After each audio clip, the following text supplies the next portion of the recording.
At the Warsaw Summit, allies decided to strengthen its deterrence and defense posture in its entirety in response to first Russian aggression in the East Ukraine and Crimea, but also in response to the challenges emanating from the south.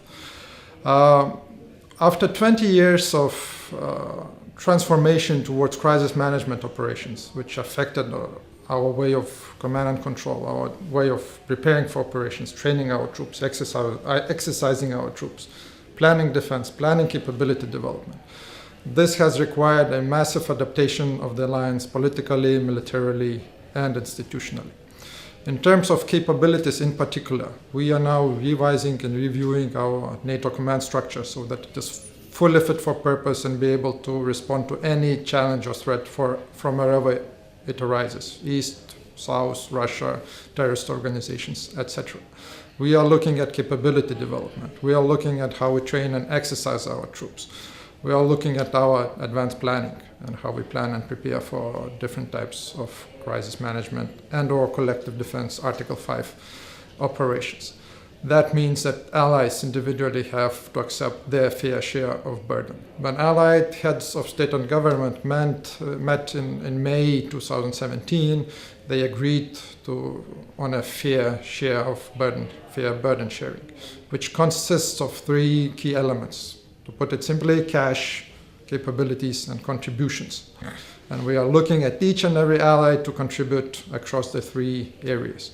In terms of cash, or the defense investment pledge, which requires every ally to spend on defense at least 2% of their gross domestic product, GDP. Italy is not doing so well, and Secretary General will keep insisting to Italian leadership to spend more on defense. Having said that, in terms of capability development, we are very happy that Italy has accepted all the capability targets that NATO is requiring from Italian military. They are developing robust land force capability, robust air force capability, robust maritime capability.